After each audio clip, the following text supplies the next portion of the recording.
I once again welcome you to the Knowledge Hub. In the previous series, so far we have learned 1.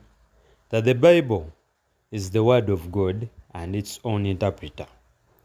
Most importantly, its authorship as twofold with divine authority and human writers. Secondly, that the variations in the Bible portray the same word but differ in versions due to a difference in methodology used in translation. That's word-for-word translations, thought-for-thought translations, and paraphrase, for which we saw that there lies different Bible versions. Today, we present a new concept of the Bible, a library. Let's pray. Father Lord, come and teach us your word. In Jesus' name I've prayed. Amen. To start with, on this earth, we have 3 types of Bible. First, Protestant Bibles, and these are most common with 66 books, 39 in the Old Testament and 27 in the New Testament. Second, Catholic Bibles with 66 books of the Protestant Bible and 7 more in the Old Testament, known as deuterocanonical books or apocrypha. Thirdly, we have the Orthodox Bibles, often contain even more books, including some not found in Catholic or Protestant canons. In all the 3, the New Testament is consistent, but they vary in the Old Testament due to canonization. This is even deficient more considering culture and part of the world where it's used. To start with, why Protestant, Catholic, and Eastern Orthodox Bibles? Isn't that tradition in the word? What do you think? I'd like to know your thought in the comment section below. Let's discover. We are going to start with the Hebrew Scriptures. The Hebrew Scriptures, the Tanakh, also known as Hebrew Bible or Old Testament. Tanakh is an acronym for Torah, Nevi'im, and Ketuvim, Tanakh, referring to the 3 parts of the Hebrew Bible: Torah, prophets, and writings. These titles come from the Hebrew Scriptures. Let's first look at Zechariah chapter 7, verse 12. It reads, "They made their hearts diamond hard, lest they should hear the law and the words that the Lord of hosts had sent by his Spirit through the former prophets. Therefore great anger came from the Lord of hosts." Daniel 9 verse 10 to 11 says that, "And have not obeyed the voice of the Lord our God by walking in his laws, which is set before us by his servants the prophets. All Israel has transgressed your law and turned aside, refusing to obey your voice, and the curse and oath that are written in the law of Moses, the servant of God, have been poured out upon us because we have sinned against him." The references above tell us where these titles come from in the Hebrew Scriptures. And from Jesus, he calls these scriptures, as we see in Luke 24, verse 27. "And beginning with Moses and all the prophets, he interpreted to them in all the scriptures the things concerning himself." Verse 44 continues to say, "Then he said to them, These are my words that I spoke to you while I was still with you, that everything written about me in the law of Moses and the prophets and the Psalms must be fulfilled."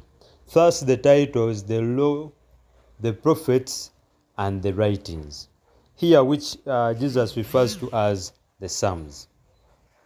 Beginning with Moses, Exodus chapter 17 verse 14 says, "Then the Lord said to Moses, Write this as a memorial in a book and recite it in the ears of Joshua, that I will utterly blot out the memory of Amalek from under heaven."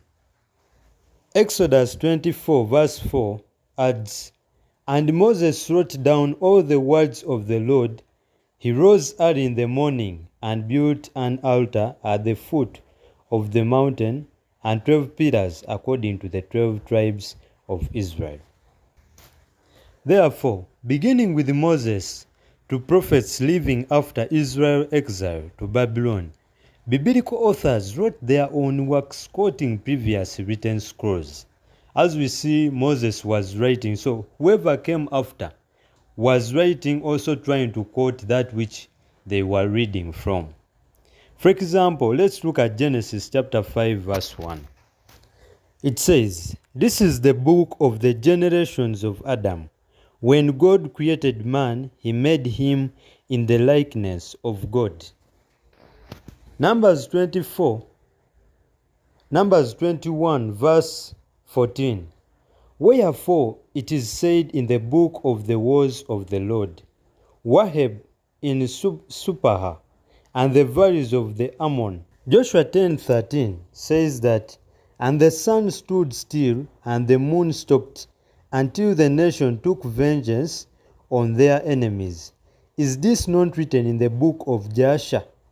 The sun stopped in the midst of heaven, and did not hurry to set for about a whole day." 2 Samuel chapter 1 verse 18. "And he said it should be taught to the people of Judah, behold, it is written in the book of Jasher." In addition to those scriptures stated above, and even more as we find in Kings, citations of the book of Chronicles of the kings of Israel or of Judah, unfortunately none of those have survived until today. This compilation over time formed the Tanakh, or the Hebrew scriptures. Looking at the books in the Tanakh, you realize that the books are similar to the Protestant Old Testament, and not the other two types that we talked about. So a question arises, why is the Tanakh similar to the Protestant Old Testament and not the rest? This question brings us to the gist of today's discussion, the Deuterocanon / apocrypha. What is it and where does it come from? We have looked at the Hebrew scriptures, the Tanakh, but now let's look at also the writing of Second Temple Jewish literature. The Tanakh was regarded to have divine authority, and Jews constantly discussed and meditated on these scriptures. As a result, some Jewish scribes began writing new texts that would expand the key themes and ideas in the Tanakh. Thus, the Second Temple Jewish literature, because it was produced during Israel's rebuilt temple in Jerusalem. These books reflect Jewish scribes experimenting with the new literary styles influenced by Greek and Roman culture. Some of these books read like ancient commentary, addressing theological puzzles left unresolved in the Tanakh. Others aim to translate and update biblical ideas for a new generation of Jews living under Greek, Syrian, or Roman rule. None of them seem to have been designed to be part of the hyper-coordinated scroll collection of the Tanakh, but they were designed to be in constant dialogue with the Tanakh. In the 2nd century before Christ, a group of former priests left Jerusalem to live in the hills by the Dead Sea, and they took their library with them, thus the famous Dead Sea Scrolls. These Dead Sea Scrolls constituted scrolls of the Tanakh and many of the Second Temple texts, such as the books of Enoch or Jubilees. There is evidence of Jewish groups living around the Mediterranean Sea during these centuries. Thus, these communities highly valued the Hebrew scriptures as the word of God and also treasured additional texts. For some Jewish communities, these texts existed in a kind of semi-biblical category. They were not considered part of the Tanakh, what was referred to as the Word of God, but they help Jewish people better understand the main ideas found in the Tanakh, and as such were highly regarded.